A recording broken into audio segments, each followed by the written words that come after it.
ምንም አላህ አልበደለሽም ምንም የጎደለሽ ነገር የለም ውዷ እህቴ ኒዕማው ሁሉ ደስታው ሁሉ የሚሟላበትን ኢማንሽን ጠብቂ እንጂ ራስሽን ለጀነት አዘጋጅ እንጂ ጀነት ላይ ማንንም የማንንም ዘር ብሎ አያይም ማንንም ራሱ የበታችነት ስሜት አይሰማው ሁሉም የራሱን ኒዕማ ይዞ ይኖራል እገሌ በለጠኝ ብሎ አይጨነቅም አንዱ ከአንዱ በደረጃ ሊበላለጥ ይችላል ያለበት ደረጃ خلاص ከሱ የተሻለ እንዳሌላ አይነት ስሜት ተሰምቶት ይኖራል ረዲየላሁ ዐንሁም ወረዱ ዐንሁ አላህ የሰጣቸውን ሁሉ ወደው ደስተኛ ሆነው ይቀበላሉ እንግዲያውስ ውዷ እህቴ ባጭሩ አንቺን በተመለከተ በጀነት ተያያዥነት ያላቸው ነጥቦች በጥቂቱ ለመዳሰስ ሞክረናል እነሆ ተውባ ደምቃ ይጠበቀች ነው አላህ Subhanahu Wa Ta'ala ይህች የተዋበችዋን ጀነት ለሙእሚኖች ነው ያዘጋጃት ሙእሚን ሴት እንዳለች ሙእሚን ወንድ አለ ሁሉም ይጠቀማሉ አላህ ዘንድ እውነተኛው ንጉስ ዘንድ ትክክለኛ ሰላም ያለበት ሀገር ላይ ይኖራሉ አደራሽን ይህ የሰላም ሀገር ላይ መድገቢበትን እድል አታበላሽው እድሜ እጅግ በጣም አጭር ነው እድሜያችን ሳናቀው ነው የሚሄደው የጀነት መግዣ እድሜ ነው የጀነት መግዣ ዒባዳ ነው እነዚህ እድሎችን ተጠቀሚባቸው ይሄን ያላደረግሽ እንደሆነ ጸጸትና ቁጭት ጀሃነም ይጠብቅሻል መኖሪያችን መዘውተሪያችን ጀነት ይሆን ዘንድ የጀነትን ማህር እንክፈል የጀነት ዋጋ መናገር አይደለም መልበስ አይደለም ስም ብቻ አይደለም አልዓመሉ ሷሊህ የጀነት ዋጋ የጀነት ማህር መልካም ስራ ነው ኢማን ነው በዲን ላይ ቀጥ ማለት ነው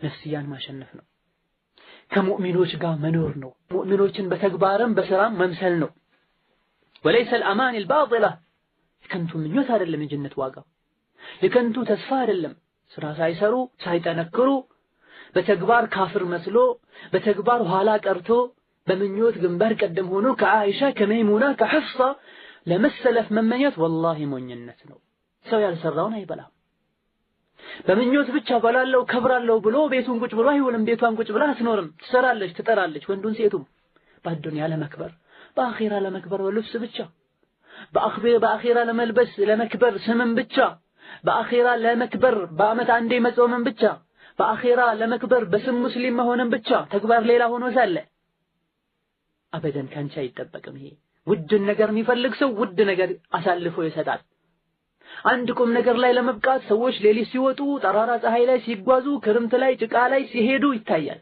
አዱንያዊ ጥቅም ለማግኘት ነገ የሚጠፋ ነገ ጥለውት የሚሞቱ ምናልባት ከግብ ሳያደርሱት የሚሞቱ እህቴ ሆይ አላህን ፍሪ ጀነት ፈልጋለሁ ይያልሽ ሙስሊም ነኝ ይያልሽ ከጀሃነም ርቃለሁ ይያልሽ ተግባርሽ አያስዋሽሽ በቃልሽ የምትይውን በተግባርሽ አረጋግጪው እስላማዊ አለባበስ ልትለብሽ ይገባል እስላማዊ አኗኗር ልትኖሪ ይገባል ከካፍር ጋር መመሳሰልን ልትርቂ ልትጠይ ይገባሻል ስለ ጀነት ጸጋ ብዙ ነገር ብለናል ካሁን ቀደም እነሆ አንቺን በተመለከተ ጀነት ያለው አህዋል ይሄ ነው ይሄን ጀነት ትፈልጊ እንደሆነ በምኞት ሳይሆን በተግባር አረጋግጪ ስሪ ለጀነት ልፊ ድከሚ እናትሽ አይሻ ረዲየላሁ ዐንሃ ጾም ውላ ከሙእሚኖች መሪ ሙዓዊያ ገንዘብ መጥቶላት ያን ገንዘብ አጠቃላይ ለምስኪኖች ያከፋፈለችው አገልጋይ ባሪያዋ ምነው ዛሬ ጾምሽ ምታፈድሪበት ስጋ የሚገዛበት አንድ ብሩን ካብታስቀሪ በመተላስ ሰዓት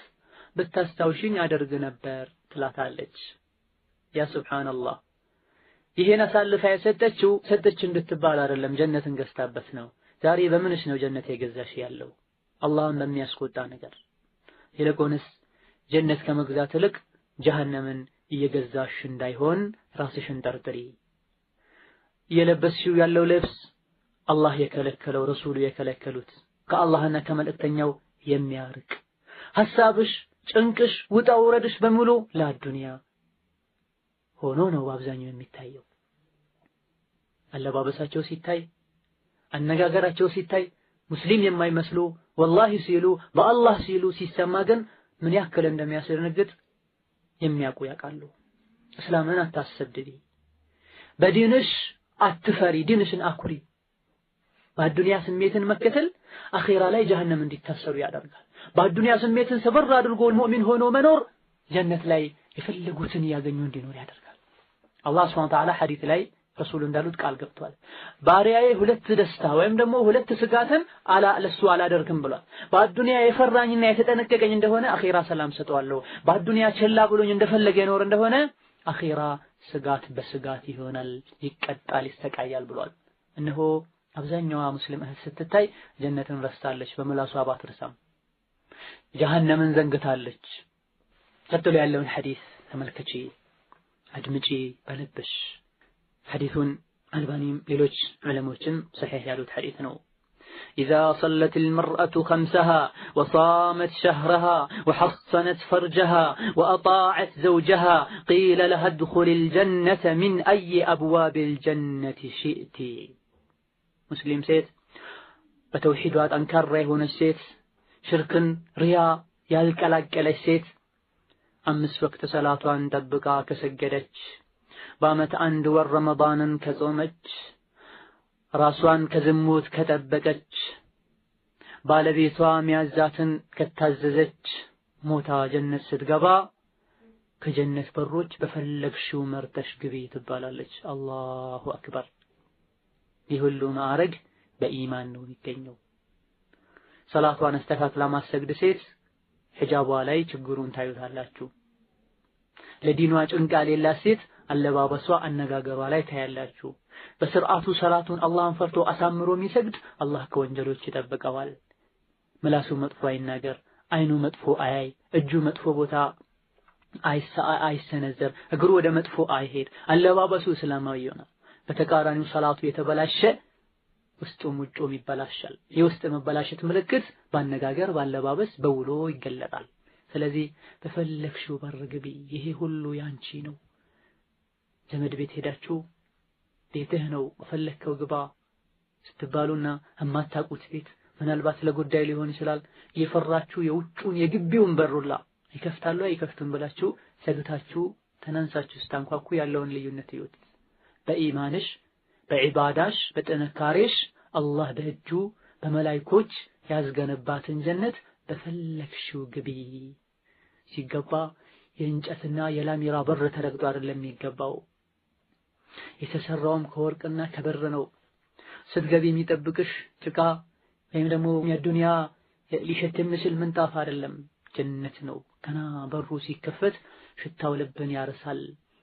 اللهم اجعلنا من أهل الجنة يا أرحم الراحمين። እህቴ ሆይ ተጠንቀቂ። የፊትና ሰዎችን ሴት ልጅ ነፃ እናውጣ የሚሉ የሸይጣን ዳዒዎችን ከምንድነው ነፃ የሚያወጡሽ? ለአላህ ከመስገድ እስላማዊ ሒጃብሽን ከመጠበቅ ጀነት የሚያስገባውን ባል መታዘዝን ከመተግበር ሙእሚን ከመሆን ከምንድነው ነፃ የሚያወጡሽ? ይልቁንስ ከሐያ ከኢማን ከእስቲቃማ ነፃ አውጥተው የጀሃነም እስር ቤት ظاهره الرحمة وباطنه من قبله العذاب ውጩ ሲታይ አስደሳች የሆነ ጀርባውና ውስጡ ዓላማው ግን ጀሃነም የሚያስወርድ ወደ ሆነ ዓላማ ነው እየጠሩሽ ያለው። እነዚህን ተጠንቀቂያቸው፣ እነዚህን ተጠንቀቂያቸው። ያልተጠነቀቅሽና ያልነቃሽ እንደሆነ ጥሪያቸውን ሰምተሽ ዘመናዊነት ብለሽ የሴት መብት ብለሽ ኢማን በልብ ነው ብለሽ የተከተልሽ እንደሆነ የጀነትን ጸጋ ከሚነፈጉ ትሆኛለሽ። ይህ ብቻም አይደለም፣ የጀሃነም እስር ቤት ከሚገቡ ትሆኛለሽ። ላንቺ ያዝነው መስለው የሚጠቀሟቸው ቃላቶች፣ አንቺን ለማስደሰት ብለው የሚሄዷቸው አካሄዶች ሊያስደስቱሽ አይገባም። ይሄ ሁሉ የአይሁዶች የምዕራባውያን ሴራ ነው። ነፃነት ኢማን ነው። ነፃነት ዋጅብን መፈጸም ነው። ነፃነት ሰውን አለመበደል ነው። ነፃነት የማንንም ድርሻ የማንንም ሐቅ አለመንካት ነው። ነፃነት ሙእሚን ሆኖ መብትና ግዴታን አውቆ መኖር ነው። መታነቢው መጽሐፍ ምረጪ፣ መታነቢውን መጽሔት ጋዜጣ ምረጪ፣ መታደምጪውን መገናኛ ሚዲያ ለይተሽ ወቂ። ጆሮሽ እዛም እዚህም የሰማ እንደሆነ ልብሽ እዛም እዚህ የናፈቅ እንደሆነ ያጠሙሻል፣ ገደል ይከቱሻል። የፊትና ዘመን ነው። በተለይ ያለንበት ዘመን ሚዲያው በሙሉ እስላም ላይ ጦርነት የከፈተበት ጊዜ ነው። እንደኛ ሁኒ እያሉሽ ነው። ጋዜጣውም ሚዲያውም ሴቷ ላይ እየተረባረበ ነው። በዛም በዚህ ነፃ እናውጣ እያሉ ከምን ከጀነት። አደራሽን ራስሽን ጠብቂ፣ አትታለይ። ጠላቶችሽ እንደሆኑ ወቂ። ሸይጣን ጠላታችን ነው። የሸይጣን አጫፋሪ አጋሮችም ደግሞ ጠላትሽ እንደሆኑ ወቂ። ጠላቱ የሰጠውን ምክር ተቀብሎ የሚሄድ ማን ነው? ሞኝ ካልሆነ በስተቀር። ቻናሎች አንዳንዱ ጋዜጦች፣ መጽሔቶች፣ መጥፎ ጓደኞች እየሰረጩት ያለው መርዝ አይግደለሽ፣ ተጠንቀቂ። በጊዜያዊ ደስታ ዘላለማዊ ደስታ የአኺራ ኒዕማ እንዳታጪ ልትሰጊ ይገባሻል። እነዚህ ሁሉ ሰዎች ሴትን ነፃ እናውጣ የሚሉት ዓላማቸው አንድና አንድ ብቻ ነው። አላህ ሱረቱ ኒሳ ያንቺ የሴቶች ምዕራፍ ላይ 89ኛው አንቀጽ ላይ ወዱ ለው ተክፍሩነ ከማ ከፈሩ ፈተኩኑነ ሰዋአ፣ ጠላቶች፣ አፈንጋጮች፣ ሙጅሪሞች እናንተም ከፍራችሁ እነሱ እንደከፈሩት አንድ እኩል እንድትኖሩ ነው የሚፈልጉት። خلاص ሄዶ ለማክፈር ነው እንጂ የምን ሒጃብ ነው ያስብሉሻል መጨረሻ ላይ። የምን ጺም ነው የምን ሱሪ ልብስ ማሳጠር ነው ያስብሉሻል መጨረሻ ላይ። በዚህም ትከፍሪያለሽ ሳታውቂ። የምን ሞቶ መቀስቀስ ነው ያስብሉሻል። ሌባ ሁሉም ሰው ሌባ በሆነ ይመኛል።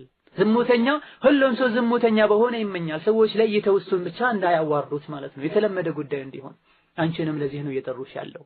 ምንም አይመለከታት ሴት ልጅ ተገላልጣ ተካኩላ ተውባ ጎማ ለማስተዋወቅ ስትመጣ ምንድነው መልእክቱ? በየጋዜጣው በየመጽሔቱ የመጀመሪያ ፔጅ ላይ የሴት ልጅ ፎቶ ሲወጣ ምንድነው መልእክቱ? ዓላማው የዘፋኞች ታሪክ፣ የፊልም ተጫዋቾች ታሪክ፣ የተለያዩ ሰዎች ታሪክ ሲዘረዘር ምንድነው ዓላማው? በዚህ ነገር አንቺን ቢዚ ለማድረግና እስቲቃማ ውስጥ ገብቶ ቁርአን የማንበብ ልምድ፣ ሐዲስ የማንበብ ልምድ፣ ዝክር የማሐፈዝ፣ ቁርአን የማሐፈዝ ልምድ ኋላ ቀር መስሎ ታይቶሽ በዘመናዊነት ወጥመድ ውስጥ አስገብተው ነዓም ጀሃነም ሊከቱሽ ነው የሚፈልጉት። ንቂ፣ ተጠንቀቂ። አላህ ይጠብቅሽ። አላህ ጀነትን ሄደው ሰላም ከሚያዩ በሰላም ከሚኖሩ ሰዎች ያድርገን። የጀነት መንገድንም ያግራለን። አስአሉላህ አን ይወፊቀ ኒሳአል